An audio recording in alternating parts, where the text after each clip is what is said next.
Mungkin banyak manusia tidak memperhatikan kelahirannya atau kelahiran anak-anak mereka menjadi yang kuat terhadap iblis, terhadap dosa. Banyak orang kalau udah terjadi kelahiran sudah senang, tambah keluarga. Tapi banyak manusia tidak sampai kepada pengertian yang lahir ini manusia yang kuatkah.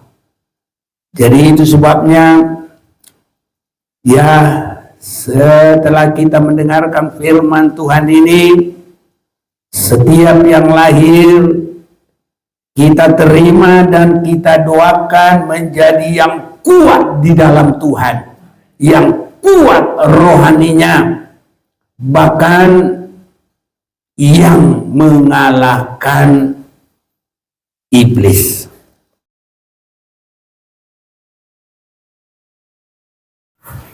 Kita bersyukur kita ada di dalam persekutuan pada menjelang malam hari ini.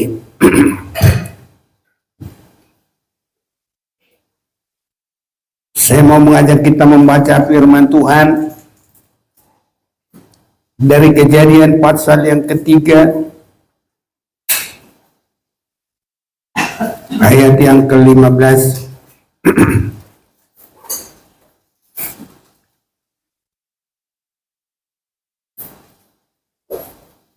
Aku akan mengadakan permusuhan antara engkau dan perempuan ini, antara keturunanmu dan keturunannya. Keturunannya akan meremukkan kepalamu dan engkau akan meremukkan tumitnya. Kalau kita sudah menemukan, kita akan membaca bersama-sama. 1, 2, 3. Aku akan mengadakan permusuhan antara engkau dan perempuan ini, antara keturunanmu dan keturunannya. Keturunannya akan meremukkan kepalamu dan engkau akan menemukan tumitnya. Saudara-saudaraku yang kekasih, semua kita manusia ciptaan Allah harus memperhatikan firman Tuhan ini, bahwa setiap kelahiran itu senantiasa diperhatikan oleh iblis. Setiap kelahiran diperhatikan oleh iblis, dan iblis senang kalau setiap kelahiran orang tidak ada kekuatan. Setiap orang yang lahir tidak ada kekuatan. Tapi orang yang lemah, itulah kehendak iblis. Orang yang bisa dihancurkan oleh dia.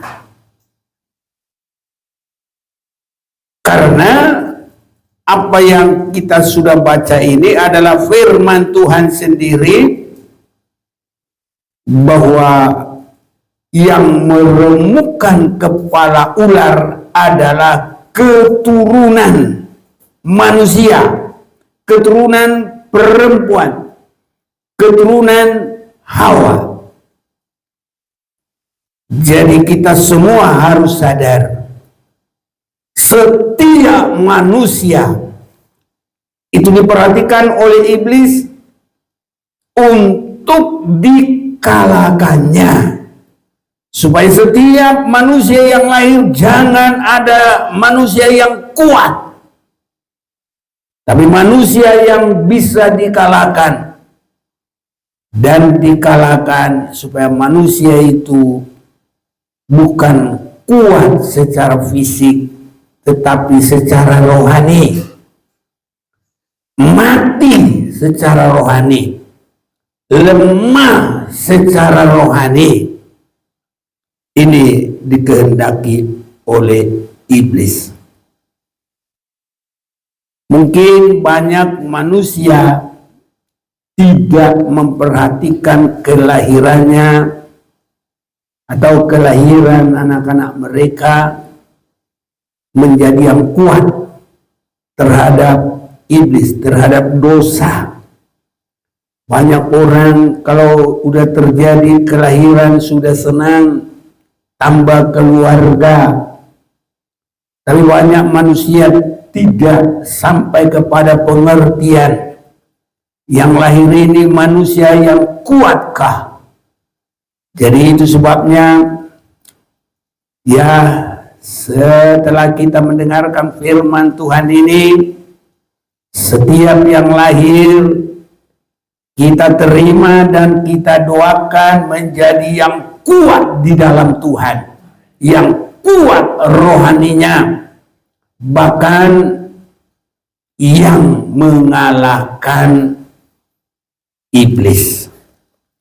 Sebabnya di dalam perjanjian baru kita perhatikan dalam Efesus pasal yang ke-6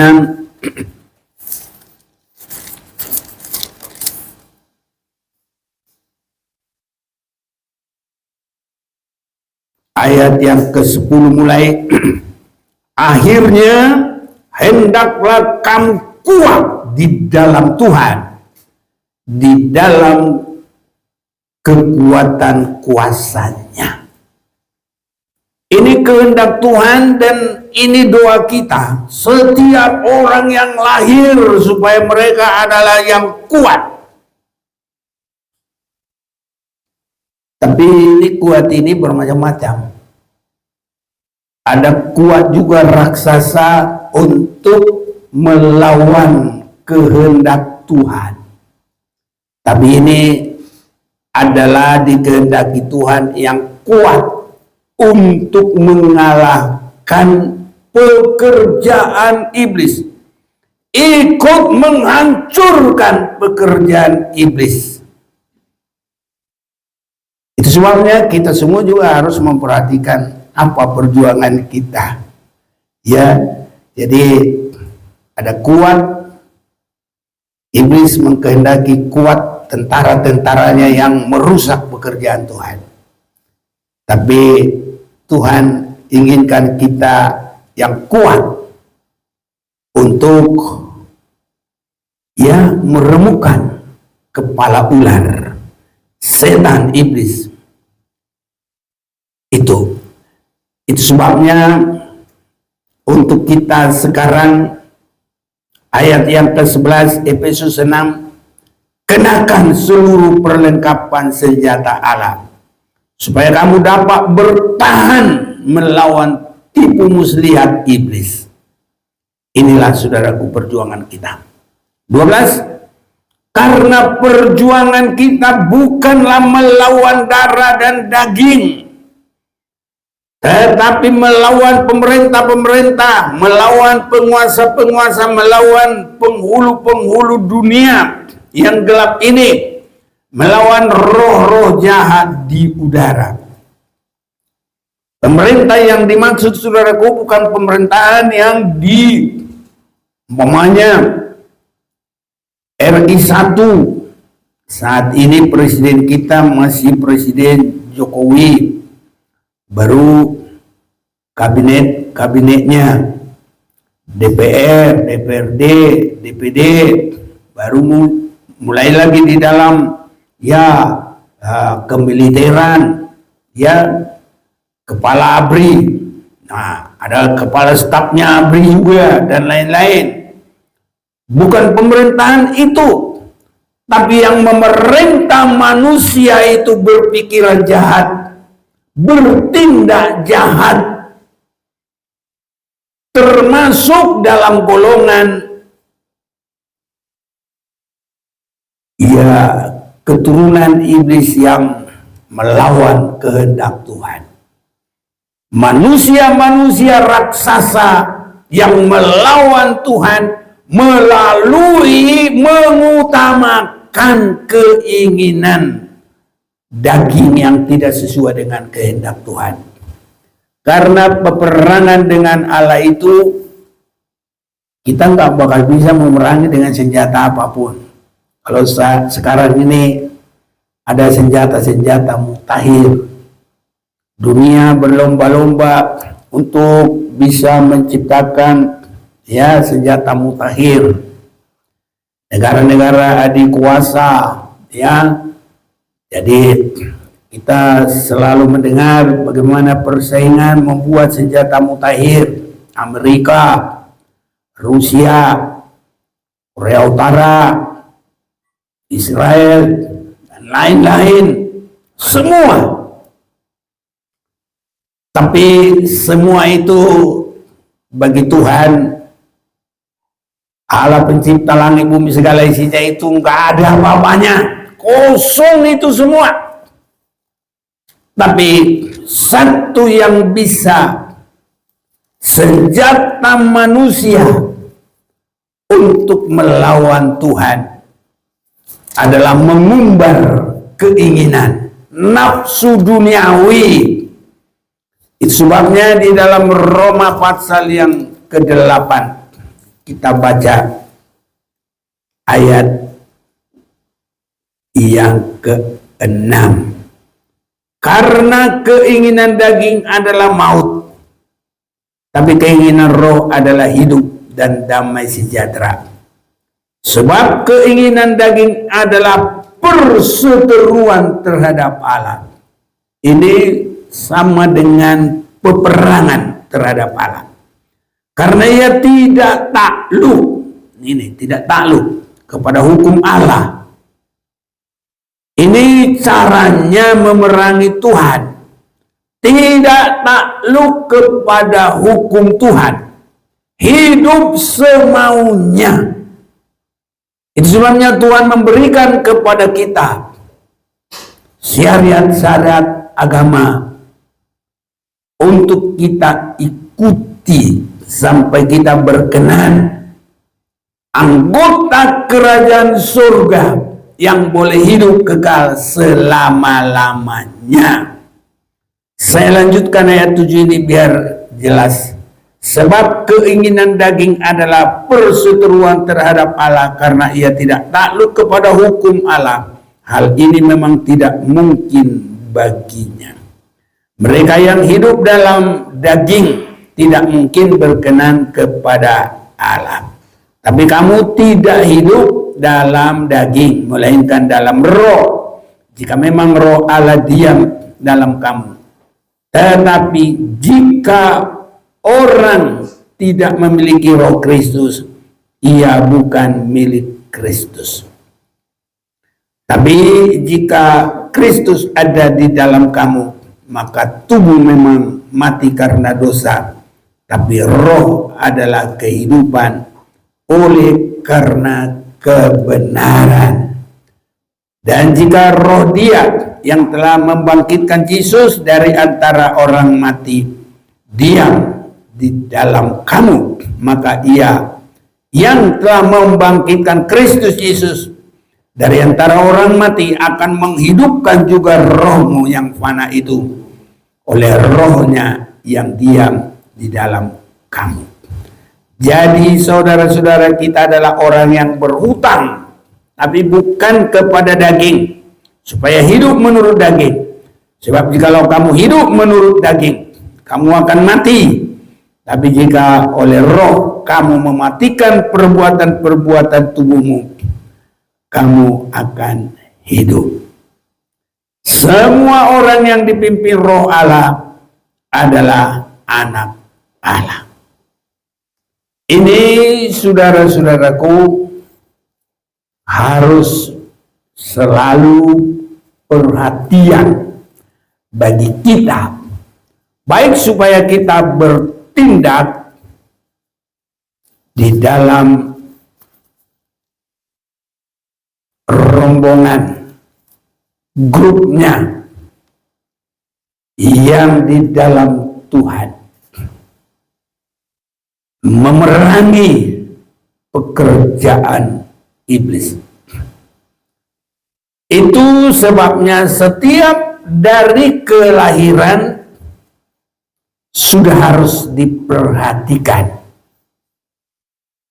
Ini saudara-saudaraku, itu sebabnya anak-anak di dalam grupnya Tuhan, kalau dia sudah bisa dibawa ke rumah Tuhan, harus secepatnya diserahkan kepada Tuhan. Ini sebagai yang pertama. Jadi tidak boleh terlambat, tidak boleh ya tidak diperhatikan, harus diperhatikan supaya Tuhan akan menolong. Karena kita perhatikan tadi dalam Kejadian 3:15, aku akan mengadakan permusuhan antara engkau dan perempuan ini, antara keturunanmu dan keturunannya. Jadi keturunan itu bin sesudah dilahirkan. Ini bahkan sudah bisa, kalau mereka sudah mengerti, sudah mengandung, sudah hamil. Ini saudara-saudaraku sudah harus terus diserahkan kepada Tuhan, didoakan. Mungkin dulu kita belum mengerti. Saya juga dulu saya belum mengerti. Saya hanya ya dapat kebenaran firman Tuhan ini. Jadi rupanya setiap proses kepada kelahiran harus sudah diperhatikan, karena itu nanti sudah ada di pihak Tuhan atau di pihak daripada iblis. Ini saudara-saudaraku. Jadi keturunan itu Tuhan yang mengadakan permusuhan. Jadi itu sebabnya saudara-saudara yang kasih, ya, yang masih memungkinkan untuk ada menurunkan lagi generasi, ya, harus perhatikan ini. Kalau di sini saya kurang tahu, masih ada yang merindukan, tapi yang mendengar di mana saja ini, perhatikan ini firman Tuhan. Mulai dari ada di dalam kandungan sudah harus diperhatikan kelompok mana dia. Karena begitu menjadi keturunan, apakah dia yang kelompok meremukkan kepala iblis, apakah yang dikalahkan oleh iblis. Ini itu sebabnya setelah ada kelahiran itu Tuhan juga memperhatikan, iblis juga memperhatikan apa yang dilakukan. Jadi bagi kita, ya, khususnya kita semua, walaupun saya dalam umurku yang saat sekarang sudah melewati 77, sedang menjalani 78, harus saya perhatikan ulang sejauh mana yang saya masih bisa perhatikan supaya bisa seperti Daud berdoa mulai di kandungan sampai dilahirkan. Ada perhatian untuk diperdamaikan dengan Tuhan, untuk masuk dalam kelompok Tuhan, menjadi pemenang dari segala keinginan yang tidak berkenan kepada Tuhan. Tidak ada di dalam penguasaan iblis yang membangkitkan keinginan daging manusia. Saat-saat akhir zaman ini, kalau disebut antikristus itu adalah puncak dari keinginan daging, ya, dan nanti sebagai kenyataannya, realitasnya adalah menyenangkan keinginan daging dalam Wahyu 17 sampai dengan 18. Bagaimana dunia menyenangkan keinginan daging, dan sekarang ini sedang marah. Keinginan Tuhan tidak banyak yang mengikuti. Bahkan dengan cara beribadah masih banyak dialihkan oleh iblis kepada keinginan duniawi, keinginan manusia. Itu sebabnya kita ini beribadah harus semakin berhati-hati supaya kita memiliki ibadah yang berkenan kepada Tuhan. Ini bagi dunia, ya, bukan cuma kita, bagi dunia yang ingin diberkati Tuhan, ingin hidup kekal selama-lamanya, harus perhatikan ibadah yang menyenangkan bagi Tuhan. Karena sesudah ibadah itu pun masih banyak, atau di dalam ibadah itu masih banyak pengalihan-pengalihan yang dialihkan, penyesatan pikiran, penyesatan tindakan manusia untuk menjadi pelawan Tuhan. Jadi begitu, ya, Kain dan Habil lahir,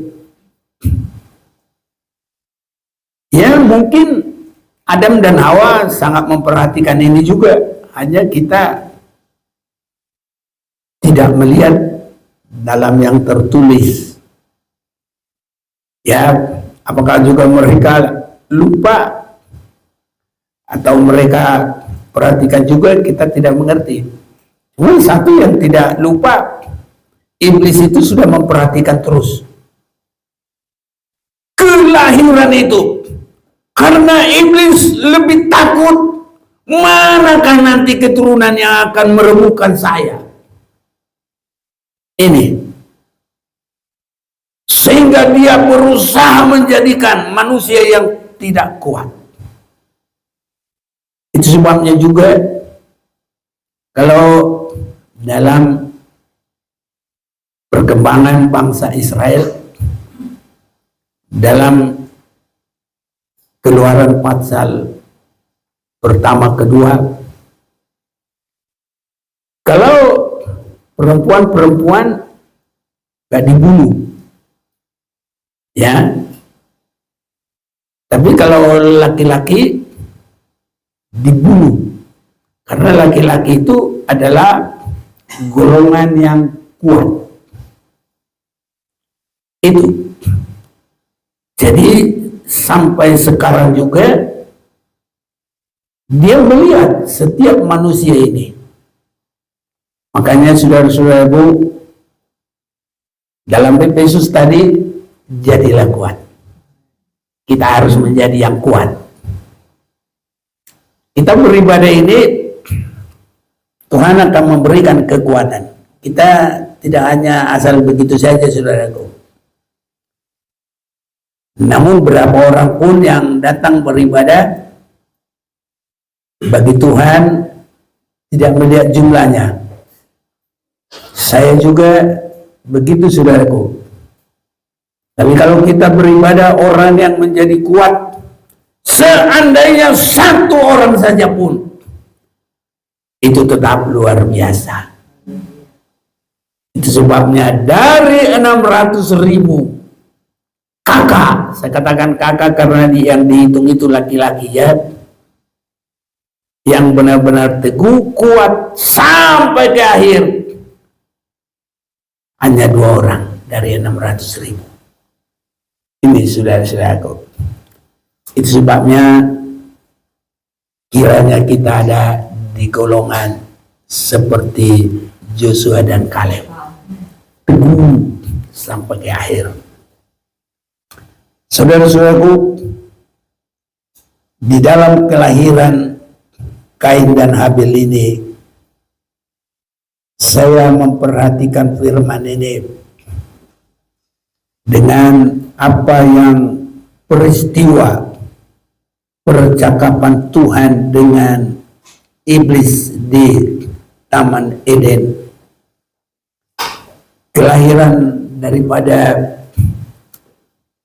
Kain dan Habil ini sudah bagus. Saudara-saudaraku, apa yang sudah bagus? Kalau kita ikuti perjalanan ini, Kain adalah manusia pertama yang dilahirkan, Habil yang kedua. Jadi mama papa mereka Adam dan Hawa. Kalau anak, ya baru mereka berdua. Dan saya perhatikan mereka ini bersekutu, menyenangkan Tuhan. Ini saudara-saudaraku, satu hal yang sudah bagus. Jadi Kain disebutkan mempersembahkan sebagian dari hasil tanah itu. Ingat Tuhan, saudara-saudaraku. Ya, saat sekarang untuk ini saja banyak yang tidak bisa, asal-asalan. Kelahirannya itu di dalam Tuhan asal-asalan, saudara-saudaraku. Tapi ini saya lihat ini sudah bagus, saudaraku, permulaannya. Kita mau baca bersama-sama dulu. Ini kita baca untuk kita dan kita baca ini untuk dunia ini. Ini saudara-saudaraku. Kejadian pasal yang keempat ayat yang ketiga. Dapat ya? 1, 2, 3. Setelah beberapa waktu lamanya, maka Kain mempersembahkan sebagian dari hasil tanah itu kepada Tuhan sebagai korban persembahan. Ini sudah bagus ini, saudara-saudaraku. Karena ini rentetan dari yang memihak kepada Tuhan untuk menghancurkan kepala iblis, dan nanti kelahiran yang memihak kepada iblis yang hanya mencari dan melakukan kesenangan tubuh manusia, kesenangan daging manusia. Itu sebabnya Kain dan Habil ini baru 2 orang manusia. Ini sudah barang tentu Nggak ada pendeta, yang nggak ada yang pimpin pujian. Mereka berdua, saudaraku. Saya bilang ini hebat ini. Saya bilang ini hebat. Ini saudara-saudaraku. Nggak ada yang pendetanya, nggak ada. Tapi berdua beribadah. Semoga Tuhan kuatkan kita. Ini saudara-saudaraku, manusia yang dilahirkan pertama sekali. Sudah ada perhatian mengutamakan Tuhan. Ya, ini. Saya kalau memperhatikan sampai baru sejauh ini, ya Tuhan, tolonglah. Memang saudaraku, kalau kita beribadah, ibadah itu sangat besar gunanya. Ini mementingkan ibadah itu sangat besar gunanya.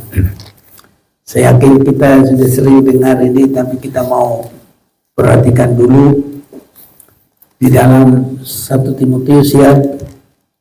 Sering kita sudah ya mendengar itu. Di dalam 1 Timotius pasal yang keempat, mulai ayat 7. Tetapi jauhilah tahayul, dongeng nenek-nenek tua. Latihlah dirimu beribadah. Latihan badani terbatas gunanya, tetapi ibadah itu berguna dalam segala hal, karena mengandung janji baik untuk hidup ini maupun hidup yang akan datang. Itu sebabnya Kain dan Habel menyatu beribadah. Ini mereka untuk merebut perjanjian Tuhan. Manusia yang kuat, manusia pemenang, sampai kepada hidup yang kekal selama-lamanya. Jadi ibadah kita harus ke situ, saudaraku. Banyak orang beribadah, yang penting masalah selesai, yang penting sudah keberkatan. Kalau kita cari kerajaan surga itu pasti Tuhan berikan. Dan itu bukan pokok untuk kita beribadah, tidak. Dalam Matius 6 ayat 33, tetapi carilah dahulu kerajaan surga dengan kebenarannya, maka sekaliannya itu akan ditambahkan kepadamu. Harus yakin, saudaraku, Tuhan pasti memberkati kita semuanya. Ini, jadi saudara-saudaraku, saya tidak tahu dan kita tidak baca dalam Alkitab apakah Adam itu belajar mengajari anaknya itu. Tapi nyatanya dua anak ini beribadah kepada Tuhan. Amin, saudaraku. Ya kalau diajari ya syukur. Tapi kalau tidak diajari ya ini hal yang luar biasa. Apalagi anak-anak muda sekarang. Ya, untung aja anak-anak muda yang di sini ini suka mau beribadah kepada Tuhan. Saya bersyukur kepada Tuhan. Dan kita lihat biar Tuhan memberkati secara luar biasa. Karena Tuhan sudah berkata, cari dahulu kerajaan surga. Kita sudah ada di dalam itu. Ini saudara-saudaraku. Apalagi kita di dalam ibadah itu adalah orang yang kuat untuk melawan segala dosa, melawan keinginan daging. Penguasa-penguasa dunia yang membawa manusia melawan kehendak Tuhan. Itu yang kita harus perangi, kita kalahkan. Tuhan akan memberkati kita dengan luar biasa. Sudah pasti, saudaraku, Tuhan memberkati. Ada bedanya orang yang beribadah dengan tidak beribadah. Ada waktunya, lihat. Dan saya perhatikan ini saudaraku, biar kita tidak, ya kalau saya sudah perhatikan itu. Sampai berkat seseorang itu ada yang lebih banyak, oh itu ibadahnya dia, itu kesungguhannya dia. Tapi ada baru sebentar udah berkatnya banyak. Terus terang saudaraku, ini saya perhatikan semua. Tapi ada yang ya standar-standar umum juga. Tapi kalau di dalam Tuhan harus luar biasa saudaraku. Walaupun kita bukan mengharapkan duniawi, tapi itu kenyataan. Karena setiap manusia akan menerima sesuai dengan perbuatan. Saya lihat ini saudaraku. Jadi kita lihat Kain dan Habel beribadah. Satu hal yang sangat baik. Dua manusia yang pertama dilahirkan, mereka beribadah kepada Tuhan. Kiranya kita semua dengan keturunan kita semua nanti adalah orang yang beribadah kepada Tuhan. Ini saudaraku, karena kelahiran itu sudah diperhatikan oleh Tuhan mulai dari belum ada Kain dan Habel. Ini saudaraku, dan penyelesaian dengan dosa, dengan pekerjaan setan, pekerjaan iblis, itu dari kelahiran. Itu sebabnya keturunan perempuan itu akan menghancurkan kepalamu. Ini jadi dari keturunan saudara-saudaraku. Itu sebabnya dalam Kristen itu nikah itu harus dihargai. Jangan asal-asalan. Tuhan mencari keturunan ilahi dari pernikahan. Ini saudara-saudaraku, yang menghancurkan, artinya keturunan ilahi yang menghancurkan pekerjaan iblis. Nah, dalam Maleakhi pasal yang kedua kita akan perhatikan dulu ini. Ya, di sini disebut apakah yang Tuhan cari dari pernikahan itu. Maka yang dicari dari pernikahan itu adalah keturunan ilahi. Mari kita membaca ayat yang ke-15. Bukankah Allah yang Esa menjadikan mereka daging dan roh, dan apakah yang dikehendaki? Kesatuan itu, kesatuan dua menjadi satu, kesatuan nikah. Ya, sehingga disebut dan keturunan. Saya langsung semua ya dari 15. Bukankah Allah yang Esa menjadikan mereka daging dan roh? Apakah yang dikehendaki? Kesatuan itu, keturunan ilahi. Jadi jagalah dirimu dan janganlah orang tidak setia terhadap istri dari masa mudanya. Jadi suami istri itu harus menjaga, karena setiap suami istri tercatat di hadapan Tuhan, dua sudah menjadi satu. Saudara yakin? Kiranya Tuhan tolong kita semua. Nah ini, jaga. Ayat 16. Sebab aku membenci perceraian. Ya, Semua perhatikan ini. Tuhan membenci perceraian. Berarti orang yang sudah melakukan perceraian juga dibenci Tuhan dong. Amin, saudaraku? Iya. Ini. Jadi kalau ada orang yang tukang-tukangi segala macam, ya udah terserah mereka lah. Dengan pertimbangan ini boleh saya bercerai. Dengan pertimbangan ini boleh saya bercerai. Tidak ada dalam Alkitab yang begitu. Sebab aku membenci perceraian, firman Tuhan Allah Israel. Juga orang yang menutupi pakaiannya dengan kekerasan. Nah ini, menutupi pakaiannya, kebenarannya. Pakaian itu kebenaran manusia. Ya, ini saudaraku. Ditutupi saudaraku. Sehingga dibikinlah pertimbangan ini.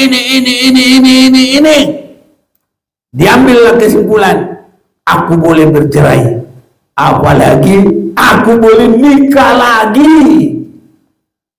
Sebelum bercerai tetap terkait, atau sebelum mati, ya.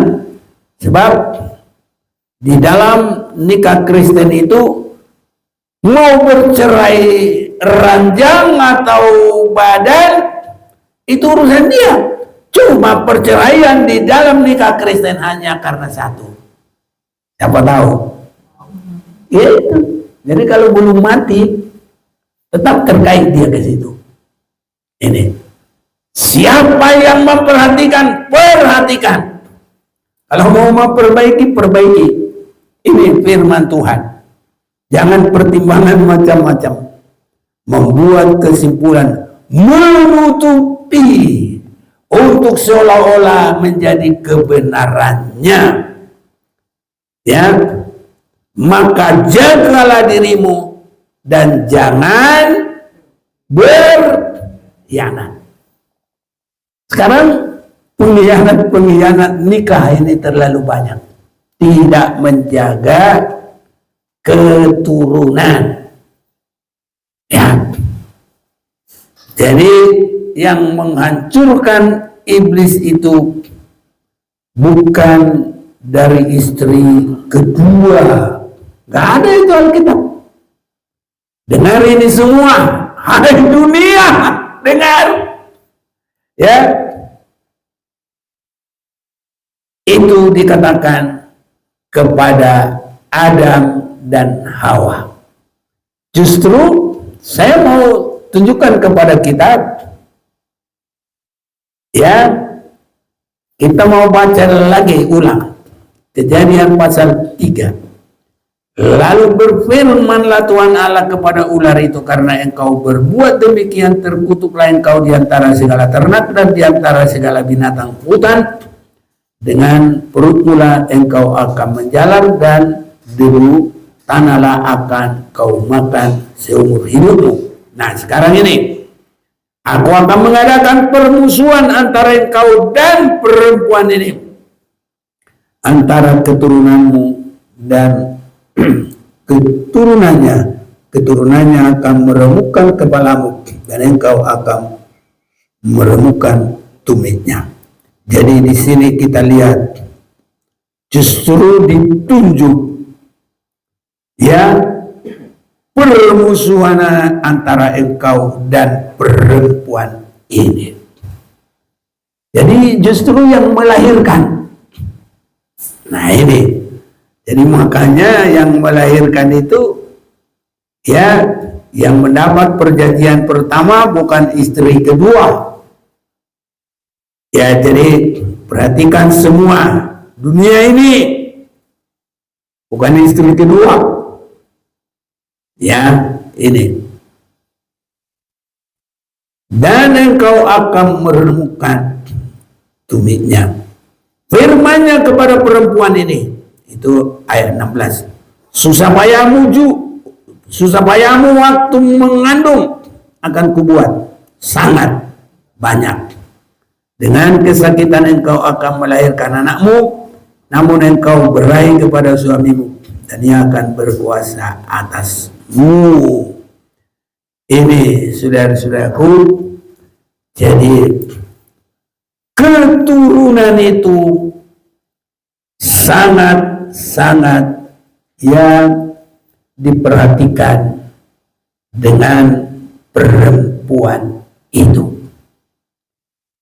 Itu sebabnya saya juga sekarang ini semakin melihat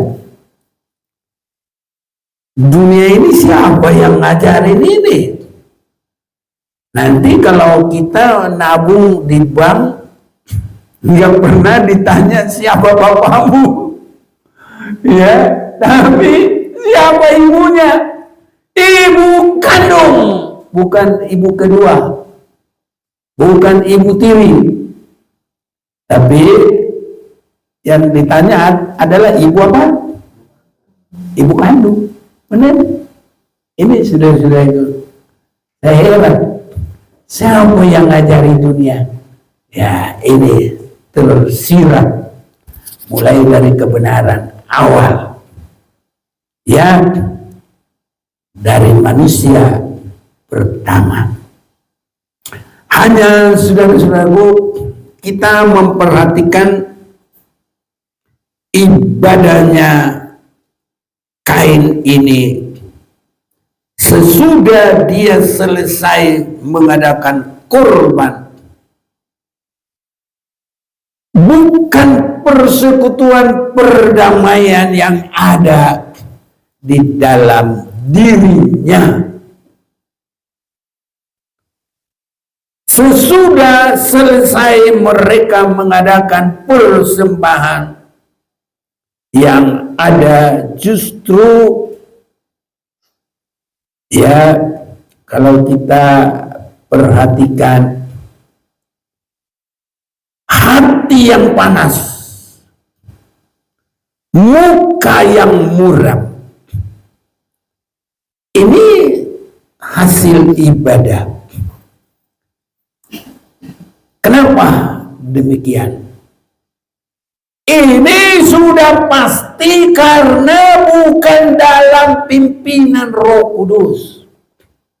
Ini saudara-saudaraku. Jadi ada dalam diri manusia beribadah banyak hal, saudaraku. Yesus sangat antisipasi. Mungkin bahasa Jawa wanti-wanti gitu ya. Nah, kalau bahasa Inggrisnya mungkin begitu ya, antisipasi. Diperhatikan. Ya. Kalau beribadah, jangan supaya dilihat oleh orang. Kalau beribadah, harus hanya memuliakan Tuhan. Kalau beribadah, jangan ada sedikit diri, keakuan, kesombongan. Makanya Tuhan kalau mau beribadah, ya, jangan membanggakan itu semua. Ya. Sebab kalau itu ada, tidak hanya tulus rendah hati untuk hormat kemuliaan bagi nama Tuhan. Iblis sudah selalu mengintip. Dosa mengintip di mana? Di muka pintu. Habis ibadah bisa hati panas loh. Ini. Maka nanti habis ibadah terjadi perpecahan. Perpecahannya yang mana? Yang rohani dengan yang tidak rohani. Sebabnya setiap kita mau beribadah, biar hanya untuk hormat kemuliaan bagi nama Tuhan. Ini saudaraku, biar tulus hanya untuk kemuliaan Tuhan. Buktinya dua anak seorang bapak, yang satu inti dalam hidupnya itu sudah ada dan merasa benar sendiri. Ini kau baru lihat anakmu yang sudah menghabisi harta itu, kamu langsung ganti pakaiannya, kasih cincin di tangannya, engkau memberikan sepatu, engkau menyembeli lembu yang tamu. Aku. Nah ini, saudaraku, kalau kita ibadah akunya ini jangan ada. Kiranya Tuhan tolong kita. Amin, saudaraku. Haleluya. Tapi biarlah semua hanya untuk hormat kemuliaan bagi nama Tuhan. Kalau itu kita lakukan tulus seperti Yesus, itulah sebabnya nanti Allah sangat meninggikan dia. Ada waktunya, saudaraku, ibadah kita. Ini anak yang merasa sudah melayani. Aku sudah lama melayani Bapak. Itu baik, tapi bertahan. Jangan sampai di akhir nanti menjadi dibanggakan. Sampai Tuhan Yesus datang, tetap dalam kerendahan hati. Sampai kita terima mahkota itu. Ini saudara-saudaraku. Kalau ini ada, nggak ada yang seperti si Kain. Ini saudaraku. Jadi Kain ini baru ibadah. Saya semakin memperhatikan, saudaraku. Baru ibadah. Hati panas, muka muram. Tapi kita, saudaraku, harus hati semakin damai. Mengarah ke Yerusalem, baru kota damai. Dan semakin muka berubah seperti Yesus di Gunung Tabor. Sewaktu dia berserah, semakin fokus berserah kepada Bapa Surga, maka berubahlah mukanya penuh kemuliaan. Jadi itu yang terjadi bagi kita semua. Inilah ibadah kita, saudara-saudaraku, sangat diberkati Tuhan. Saya yakin Tuhan tidak membiarkan kita menjadi anak yang sangat dihargai oleh Tuhan. Anak yang terhilang itu hanya memperbaiki diri, saudaraku, sudah mendapat pelukan kasih sayang Bapa. Dia mau memperbaiki diri, saudara-saudara yang kekasih. Jubah yang kotor, yang kumal. Kalau kita perhatikan itu, ada kesalehan manusia kotor, dekil, menjijikkan, diganti oleh Tuhan dengan pakaian yang sangat indah, saudaraku. Cincin meterai kasih Tuhan. Kita mencari kehidupan yang bergairah dalam rohani karena diberikan sepatu untuk bertindak, berjalan, melangkah. Ini, saudaraku, bahkan sepatu yang dari Tuhan ini, dia tidak akan membawa kita ke jurang. Saya yakin itu membawa kita kepada segala kehendak Tuhan, melakukan kehendaknya dalam melayani sampai dia datang. Saudara-saudaraku yang kekasih, itu sebabnya dalam ibadah itu jangan ada keakuan sedikit pun. Seperti anak yang sulung yang merasa tidak terhilang. Aku baik, aku baik. Dan tanpa ada kasih. Jangan ada sedikit pun rentetan hati panas itu tidak senang terhadap orang lain. Dan jangan sampai ada menuduh. Kalau dia bersalah itu urusan dialah dengan Tuhan, bukan urusan kita. Kalau kita ada menuduh, saudaraku, kita rugi sendiri. Amin, saudaraku. Kalau kita mau diberkati oleh Tuhan. Iya. Ya, Tuhan memberkati kita. Ibadah kita ibadah yang berkenan. Semua biar menjadi ibadah yang berkenan kepada Tuhan. Yang mendengarkan firman Tuhan ini di mana saja pun Tuhan Yesus memberkati. Mari kita menyanyi ubah hatiku.